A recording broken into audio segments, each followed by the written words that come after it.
नारायण मूर्ति जी या रतन टाटा को याद करते हैं तो क्या आता है? Integrity and honesty. Dalai Lama को याद करते हैं तो पीस। मदर टेरेसा को याद करते हैं तो काइंडनेस। गांधी जी को याद करते हैं तो सत्य और अहिंसा। ये लोग सक्सेसफुल क्यों है? Because they leave up to values. क्या आप सक्सेसफुल होना चाहते हैं? यस। मैं Bhavin Jay Shah, life and business coach, आज आपके सामने ऐसी 8 वैल्यूज शेयर करने जा रहा हूं जो आपको सक्सेस के टॉप पे पहुंचा सकती है। ऐसी 8 वैल्यूज कौन सी है? बहुत ध्यान से सुनिए, हो सके तो पैड ले लीजिए और हकीकत में आपको लगता है कि आपके नज़दीकी लोग, आपका एनवायरनमेंट, आपके टीम मेंबर्स, सोसाइटी वैल्यूज से जीवन जिए तो ये वीडियो देखते देखते मेरे चैनल को लाइक करिए, सब्सक्राइब करिए और अपने दोस्तों को शेयर करिए, क्योंकि ये 8 वैल्यूज ऐसी है, अगर कोई भी एक व्यक्ति इसमें से एक वैल्यू से भी जीना शुरू कर देता है तो वो सक्सेसफुल होगा ही होगा। Value number 1, self esteem. आप कहेंगे व्हाट इज सेल्फ एस्टीम? हम में से कई लोग ऐसा कहते हैं कि मेरा कॉन्फिडेंस बहुत लो है, मैं पब्लिक के सामने नहीं बोल सकता हूँ, या मुझे कहीं ना कहीं कोई ना कोई दिक्कत आती है किसी के सामने मेरे विचार को पेश करने में। अगर सक्सेसफुल होना है तो एक चीज़ तय कर लीजिए, आपको अपने ऊपर पूरा भरोसा रखना होगा। आप बाहर से कैसे दिखते हो वो महत्वपूर्ण नहीं है, आप अपने आप को क्या मानते हो वो महत्वपूर्ण है। आप यूनिक है, आप महान है, आप विशिष्ट है, आपके जैसा इस दुनिया में कोई नहीं है, नहीं कोई होने वाला है। खाली सिंपल एग्जांपल दूं तो हम दस्तावेज पे करने के लिए जाते हैं तो भी अंगूठे की छवि ली जाती है।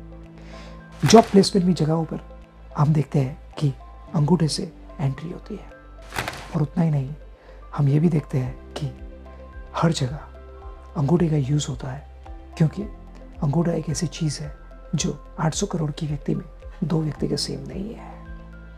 वो आधार कार्ड हो तो भी। क्यों? क्योंकि वी ऑल आर डिफरेंट। तो फिर क्यों हम खुद के ऊपर भरोसा ना करें? एक वाक्य देता हूँ जो मैं हर रोज बोलता हूँ, मैं आपको भी कहता हूँ, आप भी इसकी प्रैक्टिस करिए। मैं हूँ, मैं खुद में संपूर्ण खुश हूँ। क्यों दुनिया की सर्टिफिकेट की जरूरत है? सक्सेस पानी है, सबसे पहला खुद के ऊपर भरोसा होना बहुत जरूरी है। So high self esteem is a first value. Value number 2, creative thinking.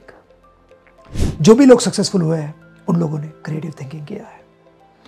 मैं आपको रेकमेंड करना चाहता हूँ, हॉटस्टार पे एक सीरीज है मेगा आइकॉन्स करके, उसमें doctor APJ Abdul Kalam sir का एपिसोड जरूर देखना। 50-55 मिनट का एपिसोड है। बहुत ज़बरदस्त बात उन्होंने कही है।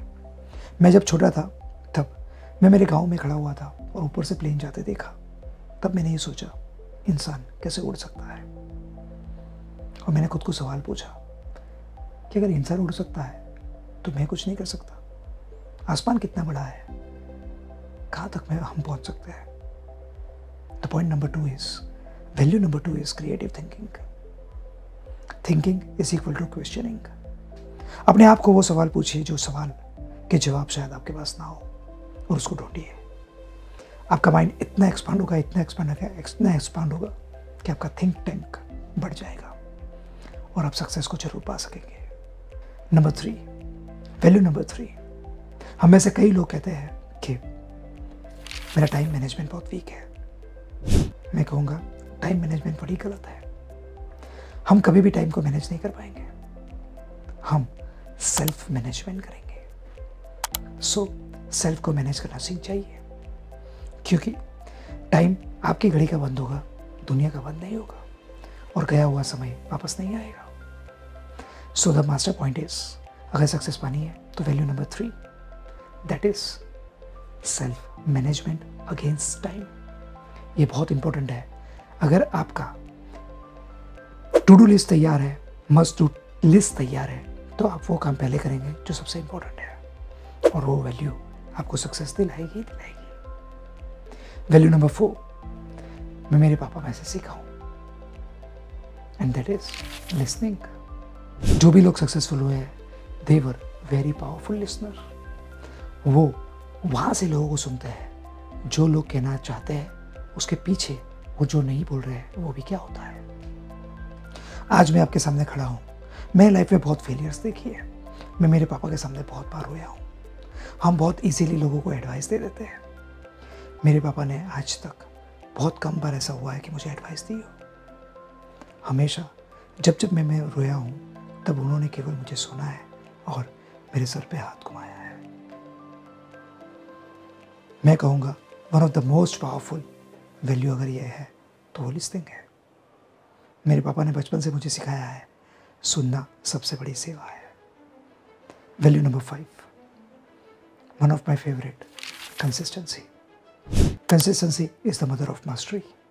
लास्ट 1 साल में मैंने एक भी दिन ऐसा नहीं किया है जिस दिन मैंने कोई एक रील पोस्ट नहीं की हो इंस्टाग्राम पे। एवरी डे मेरी एक रील जरूर पोस्ट हुई है। मुझे कंटाला नहीं आता है। क्या मुझे कंटेंट नहीं मिलता? ऐसा नहीं होता है। क्या मेरी लाइफ में और कोई प्रायोरिटी नहीं आती है? यस, बट सक्सेसफुल होने के लिए जो मदर है मास्टरी की, दैट इज़ कंसिस्टेंसी। और ये वैल्यू के ऊपर मैं जीता हूँ। मैंने कुछ टास्क ऐसे तय किया है जो मुझे डेली करना है और मैं वो डेली करता हूँ, कुछ भी हो जाए। आज आप ये मेरा वीडियो देख रहे हैं। मैं कोई महान व्यक्ति नहीं हूँ, मैं आप में से ही एक हूँ, लेकिन मैं कंसिस्टेंसी से प्रैक्टिस करता हूँ। Value number 6, punctuality. मैंने भारत के 15 राज्यों में 59 सिटीज़ पे एब्रोड, हांगकांग, बैंकॉक, दुबई रूबरू जाकर 2,20,000 से ज़्यादा लोगों को लाइव सेशन दिए हैं। उतना ही नहीं, मैंने यूट्यूब पे बहुत सारे वीडियोस भी पोस्ट किए हैं। जब जब मैंने कोई भी सेशन लीड किया हो, आज तक ऑफलाइन हो या ऑनलाइन हो, एक भी सेशन मेरी ओर से एक भी मिनट लेट चालू नहीं हुआ है। The only reason is I value my time and value people time. Amitabh Bachchan के लिए यही कहा जाता है। अमिताभ बच्चन शूटिंग में कभी भी लेट नहीं पहुंचते और इसीलिए हम उनको बॉलीवुड के मूवी लाइन के भगवान मानते हैं। Value number 7, honesty is the best policy. मैं आपको हाईली रिकमेंड करता हूँ, नारायण मूर्ति जी का ट्रुथ टॉक करके एक यूट्यूब पे वीडियो है, जरूर देखिए।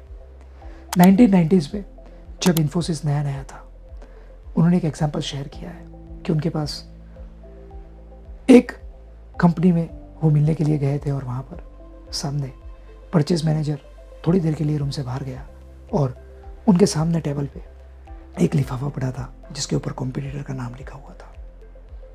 उनको विचार आया, मैं अगर ये खोल के देख लूँ और मुझे पता चल जाएगा कॉम्पिटिटर का क्या रेट है तो मैं उसे कम सॉफ्टवेयर के रेट दे सकता हूँ। लेकिन उन्होंने ये नहीं किया। 15 मिनट, 20 मिनट, आधे घंटे तक वो बैठे रहे, लेकिन वो लिफाफे को टच नहीं किया। बिकॉज कोई और देखे ना देखे, मैं खुद के साथ चल नहीं करूँगा। और इसीलिए आज वर्ल्ड में मोस्ट एथिकल कंपनीज में इन्फोसिस का नाम है, बिकॉज उन्होंने ऑनेस्टी से काम किया।